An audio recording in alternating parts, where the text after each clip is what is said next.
Hello and welcome to Two Peas in a Podcast. As always, I'm Razultor, but you can call me Raz for short. And I'm Sara Fantastic. And today on the episode, we're going to be talking about our experience when we went to go see Batman vs. Superman and what we thought of the movie. So obviously, this is going to be a big spoiler alert because we're going to be talking about tons of stuff that happens in the movie.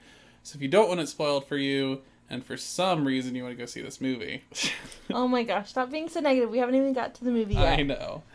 But if you want to go see the movie and don't want it spoiled, then maybe just stick around for the stories, and then we'll give another spoiler alert before we start actually talking about all of the stuff in the movie that we dislike and like, and mainly and some just fan theories stuff. and... Yeah, stuff like that.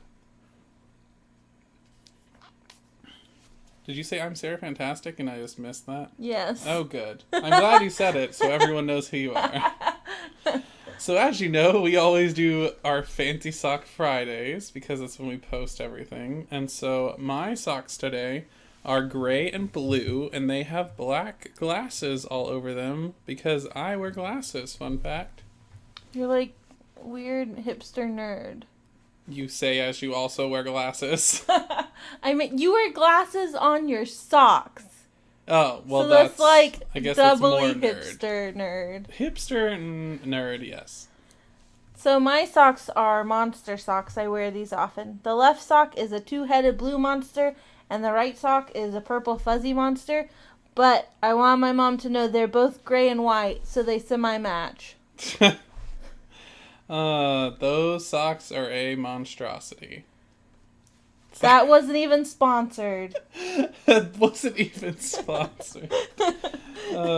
So we also tell a story about ourselves or give some sort of a fact about ourselves just to help our listeners know a little bit more about us, even though they probably already know us. And they probably don't want to know more, but that's okay. That's too bad. So my story is actually about how I went to go see Batman vs. Superman, because I usually don't go see movies during the school semester because we're super duper busy all the time and don't really have that much time. But I was working on schoolwork and doing laundry at a friend's house, and his name is Nodding Bird, so you can go check out his stuff. I don't know if he's posted anything online yet, but I know he's starting a YouTube channel soon. But his parents actually did name him Nodding Bird. Yeah, it's his birth name. Yeah. Nodding Bird Jr., actually. His dad's name is Nodding Bird. It's a family name. Totally. So Nodding Bird was, it was like 9:45 was the showing. And so it was like 9:20. And he goes, do you want to go see Batman vs. Superman? And I was like, and I was like, oh, I only have one more load that I have to put in the dryer. And then we can just leave and I'll come back and grab it. So it was literally like a few minutes before the showing. And one of his friends said that he was going and he wanted to know if he needed to buy tickets for him. And so that's how we went, it was all of a sudden randomly. It was just like, oh yeah, let's totally do this thing. So I, of course, was like, oh, well, let's invite Sara, because Sara's fun, and Sara wants to see this movie. And so I called Sara and had to convince Sara to come out and go, because she was also doing laundry. But I was doing all my laundry at once, so, like, I had to, like, hunt for clean clothes. Yes, and so I was like, well, you have a dinosaur onesie that you could wear. I did not wear the dinosaur onesie. It's true. I was very sad that she didn't show up with a dinosaur onesie on. I was looking forward to seeing Batman vs. Superman with a dinosaur. It's alright.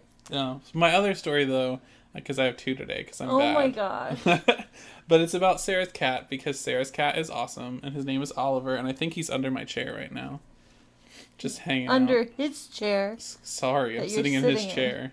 I'm borrowing his chair for the episode. But he... I was eating like a dumbbell. A drumstick. A dumbbell. I was just eating while lifting weights. No, a drumstick. Like one of those ice cream cones. And I... What is so funny? I tried... Freudian slips, man. I tried to give some to Oliver, and he literally just like... scooted his head back and looked at me and was like, what are you doing? He's like, I do not accept things from you. And it was just so great. He was And so then offended. Raz tried to offer it to him again, and Oliver ran and hid, I think. I think I kept putting it in his face, and he just kept doing that, where he would scoot his head back and scrunch it. And then eventually he was just like, I give up on you. You've totally broken trust, and just left. Ran away. It was great. My story of the day is how my cat Oliver is actually a dog. But he is actually a cat. He is a cat, but he has the personality and behavior traits of a dog. When I call Oliver's name, he comes to me. One time he even got outside and was running around in a strange area when I was visiting my parents. And I went outside and called his name, and he just came, like, running back to me. And then he also likes to wear sweaters if they do not have sleeves. He doesn't like sleeves, but he loves to wear sweaters. So he has an array of Christmas sweaters and Halloween sweaters, and he has a winter jacket.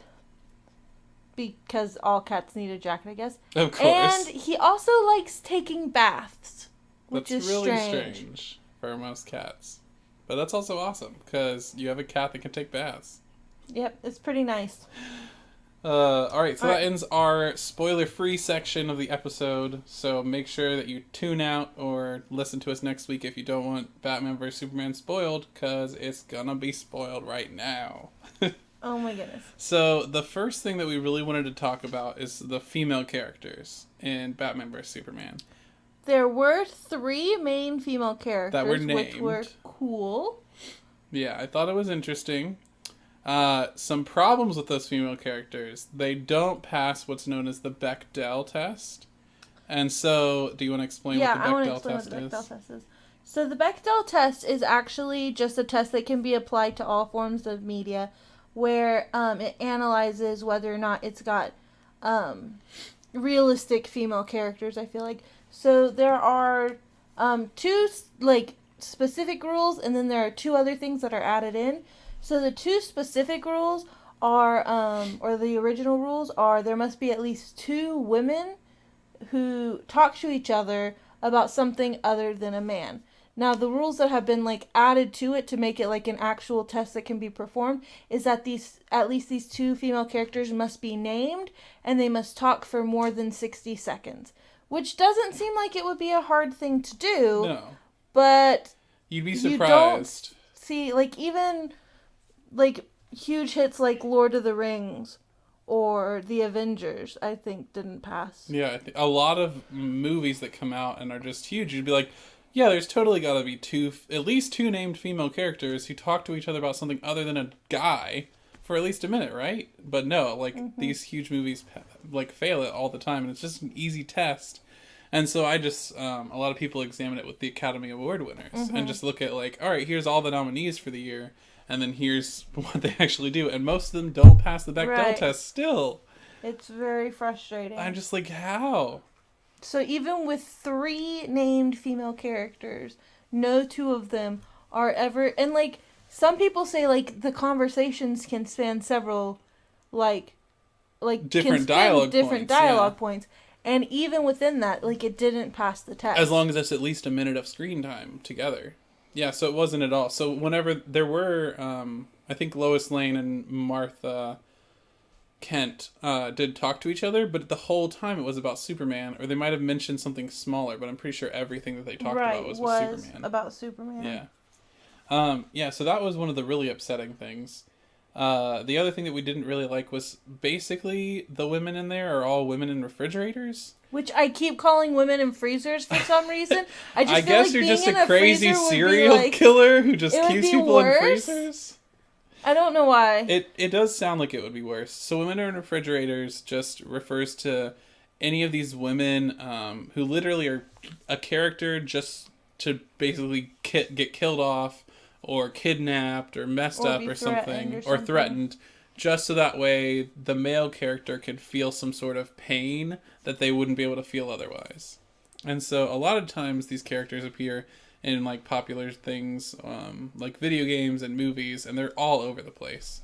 Mm-hmm. So in Dishonored is one where basically the game starts with the protagonist's mom and sister being murdered. Right. And not only were all 3 of these named women who were Lois Lane Wonder Woman, and then Superman's mom, Martha. Um, Not only were they all women in refrigerators at some point or another, but they all were also damsels in distress who were pretty much helpless whenever they were captured, and they had to wait for somebody to save them. Yeah, I don't know if you want to talk about the scene with Superman in it, but... No, that's fine. Yeah. So there's a scene, though, that, like, it was horrible. We basically it was very uncomfortable. It was not okay the way that they portrayed the relationship between Lois and Superman. It created a really weird, like, power dynamic. Yeah, and I think, like, the biggest thing for me is I always want Lois to have some sort of character outside of Superman. And she never does. Like, she works at the Daily Planet, but that's it. Like, that's all I can tell you about Lois, is she's Superman's girlfriend and works at the Daily Planet. Mm-hmm. I can't tell you that she has interests, or that she has, like, desires, or anything outside of Superman, basically. Right. Because even at the Daily Planet, she's always with Clark Kent. Yeah.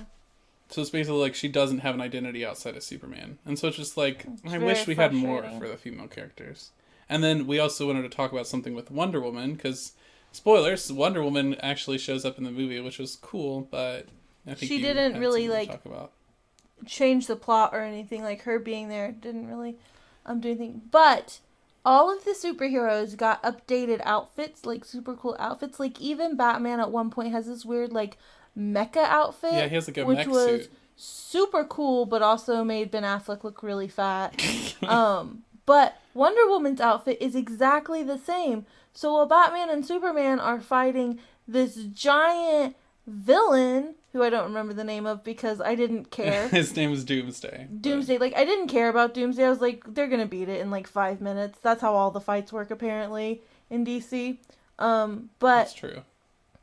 Like, they're in these, like, super cool, like, mech suits, and Superman's, like, super cool. And then Wonder Woman doesn't have anything protecting her legs from, like, mid-shin up to her, like, I don't know what part of the body that is, like, but just, like, super, the rest super of her far legs. upper thigh. Like, and, like, she's being thrown across, like, all this weird debris and metal stuff, and, like, she's coming up just fine with no scrapes or anything.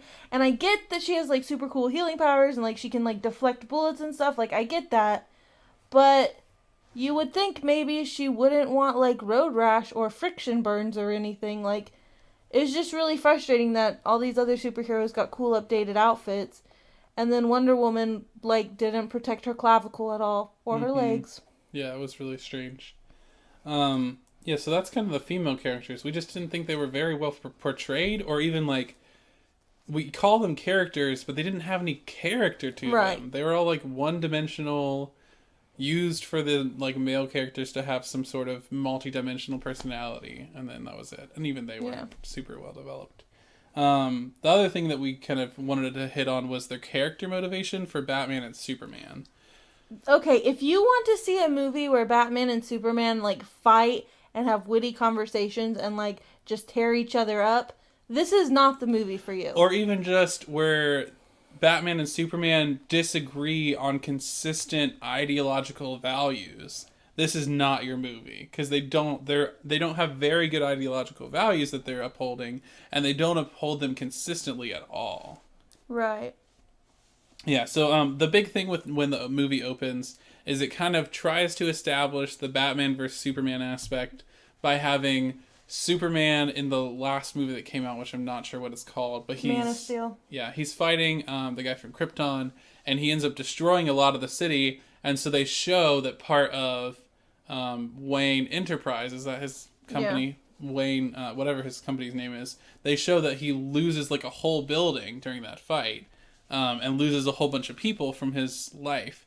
And so that's supposed to set up this thing where Batman is, like, against Superman, because he wasn't, like, necessarily destroying the city, but he was still part of that thing. But then what Batman does in the movie is he goes and starts killing all these people from other organizations and just acting like it's totally fine. Yeah, like, it wasn't Batman was hunting for justice. It was more of, like, Batman was throwing a temper tantrum. Yeah.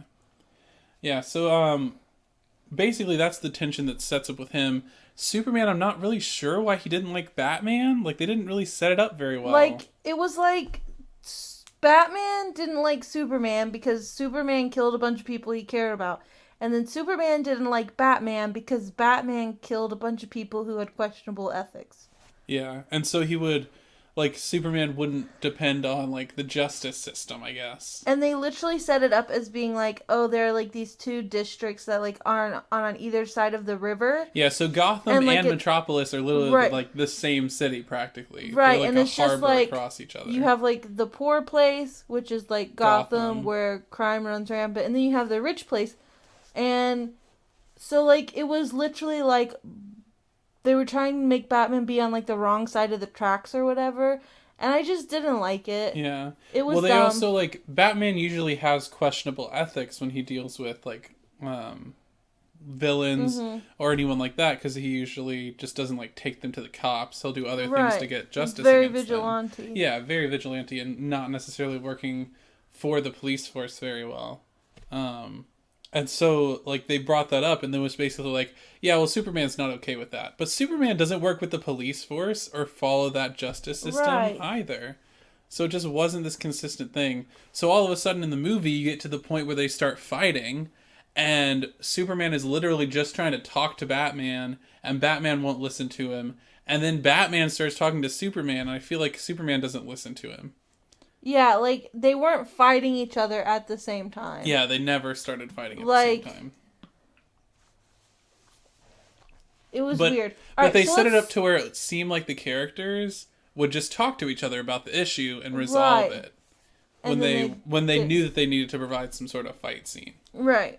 So the first thing we wanted to talk about was, like, for character motivation. Like, there wasn't good motivation set up to actually make them fight. Yeah. And I thought that, so it's kind of early on in the movie, spoiler, you see Robin's suit in Batman's Batcave, and it has something written on it. It's something like the joke's on you. It says, ha ha ha, joke's on you, Batman. And so it's like Joker killed Robin.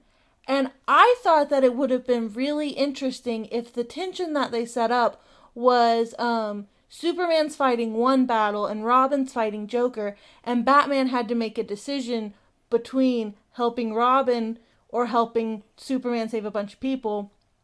And he made the decision to help Superman, and then Robin died. And so then Batman has this conflict of, do I get revenge for Robin?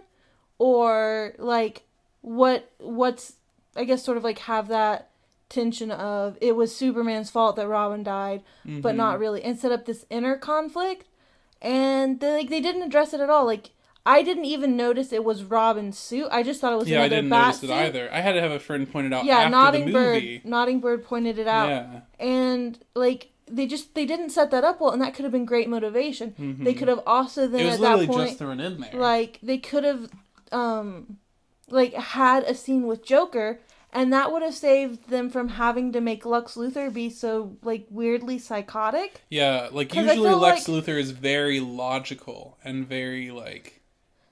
and, like, he was really smart and very genius and stuff in this movie, but, like, he had to be this weird psychotic character to sort of fill that Joker role that people expect in a Batman movie. What's the name of the guy who plays Lex? Jesse Eisenberg? Yeah, he played Mark Zuckerberg, and Mark Zuckerberg was kind of that... his character of Mark Zuckerberg, at least. I don't know if he's like that. But his character like that, it reminded me very much of the same way he played Lex Luthor, with that kind of psychotic tick almost. Yeah. That wasn't quite normal, where he had a little bit of like twitchiness to him, it seemed, where he connected weird things that other people didn't connect. Which, none of the portrayals of Lex, I think, I've ever seen like that.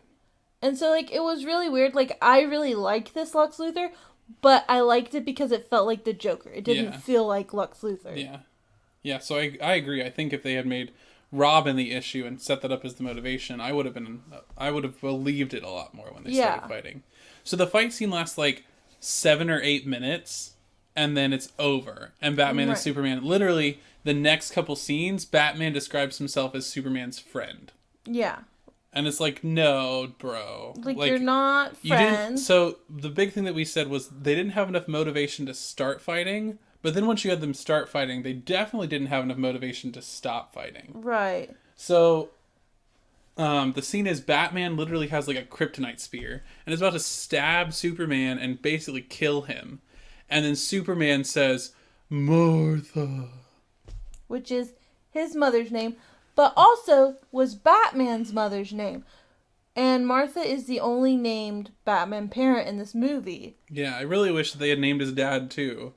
Like, we don't just have to have Martha's name. So they were setting it up to where it was like, oh, their moms have the same name. Oh, look, they're friends now. It's totally fine. But that's not how, like... Yeah, so he's like about to stab him and he's like, Martha. And it's the whole reason. So Lex is the one behind it. He's the one who captures Martha Kent and says, all right, so you need to go and bring me the bat's head or I'm going to kill your mom. And so Superman goes over there and wants to talk to Batman, basically to trick Lex. And so then they start fighting. And so, of course, eventually Batman says Martha and can't really move that much because of the kryptonite. And so Lois is the one who has to come out and be like, it's his mom's name. Because Batman's like, why'd you say that name? And then Batman's like, oh no. I have to go save this Martha I've never met. Because my mom's name is Martha, and I couldn't save her, and I have like, weird mommy if you were so issues. convinced that Superman had this god complex and that you needed to end Superman, like they were trying to set up, but we would disagree with that already, then he would do it. He wouldn't care that Martha, someone somewhere, because there are other people named Martha in the world, hate to break it to you, I don't think that that's enough motivation for him to just get him to stop immediately and go be like, oh, we're friends now. It was totally fine. Completely ridiculous. Yeah, so it didn't really make sense. Do we want to provide like an alternative for them to stop fighting? I thought if they used something with Lois, it might be better, and so set it up to where Batman might have a love interest or something.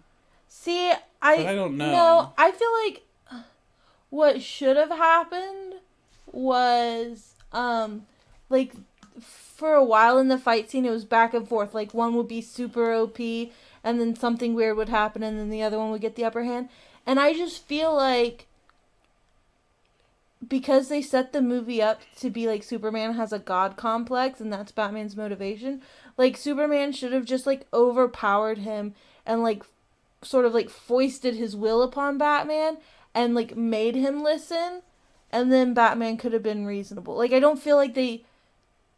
Again, like, I don't feel like they provided motivation for a fight, but then even if Batman still wanted to fight, I feel like Superman could have overpowered him. Like, they could have set it up that way, to where even at the end, like, there's still a little bit of animosity. Mm-hmm.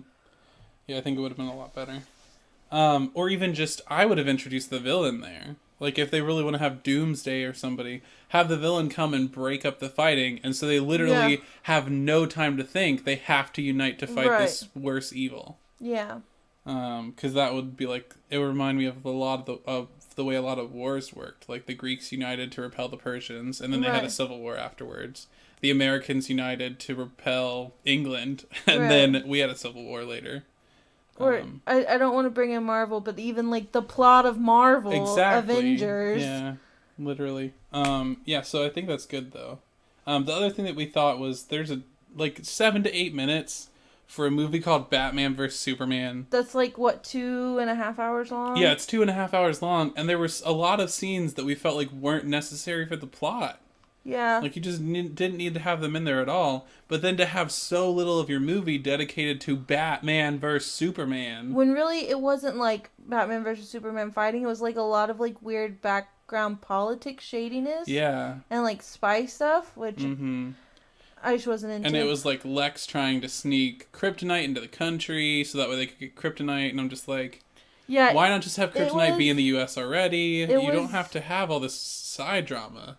Like, some of the scenes were really nice, but it didn't lend itself to the Batman versus Superman plot. It was literally, like, Lex Luthor setting up Batman versus Superman. Yeah, it's like, how do we get Batman this kryptonite? Because we need him to be able to have it so we can even fight Superman at all. It was dumb. Yeah. So, we said we should propose some alternate titles, because clearly this is not a very good Batman versus Superman movie. So one of the first ones I was like, oh, well, they should have released this on April 1st and just said, April Fools, this is not the Batman vs. Superman movie we're looking for. Oh my god. Yeah, but my actual proposed title is Batman vs. Superman Pain. Because the whole movie was man pain. It literally was. And it was crappy man pain at that. And that, dear listeners, is the pun of the day. My proposed title, which is slightly a bit too long for a box office hit. A little bit. Batman and Superman have a slight misunderstanding for a short amount of time. I think that would have been a great movie. You could even have, like, starring 3 women. Lois Lane, Wonder Woman, and Martha. Who are all one-dimensional. Who don't actually contribute to the plot, but are there. Yes, that should be the subtitle. Yeah, so that's... I mean, I hate to... I said we were going to say some good things about it, but I don't Alright, think let's we say have some great good things about it. It had Batman and Superman in it. They both were in the movie. They both did fight in the movie. Yeah, it's true. Also, for like the 3 seconds that Aquaman was in it, he was awesome. I actually went to go see Aquaman in the movie. He never said words, but he was awesome. They didn't use... Oh, wait, that's a negative. They didn't use the Flash from the TV show. Which is a negative. I meant to say positive things. Lex Luthor was in the movie. And Lois Lane was in the movie. Like, the kryptonite weapons that Batman made were pretty cool. Yeah, that's true. The spear was pretty cool. Yeah. Wonder Woman was in the movie. Wonder Woman was in the movie. And I didn't realize it was Wonder Woman until they were like, hey, that's Wonder Woman. Yeah, that was kind of cool. So. Yeah. So, that's our review of it. Like, it's a pretty scathing, but I feel like that's all of the good things I have to say. Like, it's an action movie, and it's very action-packed, but it's, like, not There were great. lots of, like, shoot 'em up, explosion, bang, bang. Like, that's what I remember more than... There was even a car chase scene, which was pretty cool. I Yeah. didn't know what was going on because it was so dark. So, the problem was they made the whole setting of the movie, or most of the setting, so dark that when they contrasted it with gunfire and had the bright explosions of the gunfire, it, like, hurt your eyes. Yeah, so if you have epilepsy, don't go see this movie. I feel like they need to have that warning on the movie. But for me, it was, like, physically painful to my eyes sometimes, so I literally was, like, squinting to watch the movie. And I was like, this is a problem. Like, if you have this bad of a movie... I feel like, though, at the same time, we can do a DC versus Marvel Cinema Universe movie review some other time. Yeah. But I feel like DC tries to make those dark, gritty superhero movies, and they do that by making their sets, like, physically dark. Yeah. To give it the impression of, like, oh, this is brooding and dark and heavy, when really they just need better scripting and character development. It's true. They do. They need to work on that a lot. And, like having those things are cool whenever it, like, accents the themes you're portraying through dialogue and through characters. But if you're relying on that, then you probably don't have a good movie. Yeah, it's true. Yeah, I would say they really need to work on plot. I'm hoping Suicide Squad is good. Because it has a lot of character to it. They need to do well with the characters. Yeah. And they need to make it more comedy heavy than this dark Grinch heavy. Yeah, so actually I heard that they went back to reshoot a lot of it because whenever they sat down for a screen testing, they were like, this isn't as funny as the trailer we released said it was going to be funny. So they are actually doing that. Yeah. So I'm hoping they do it well. So I have a lot of hope for DC. They just have some stuff that they need to work on if they're going to be like a good movie creator like Marvel has started to be. Yeah. Yeah. So I think that's our review of it. We have everything's on our YouTube channel. So you're either watching this through Facebook from a link we've posted or one of the other things. But you can always watch it on YouTube. If you want to know when our stuff comes out and get it right when it comes out on Fridays, make sure you subscribe.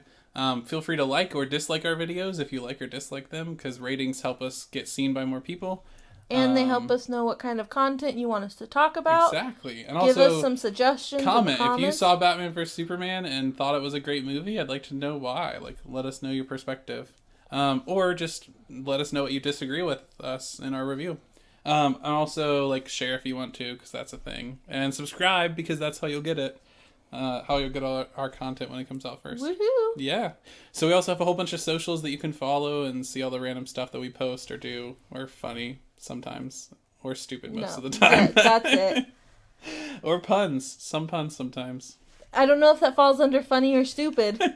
Yes. So on that note, I think we're going to say peace Peace out. out.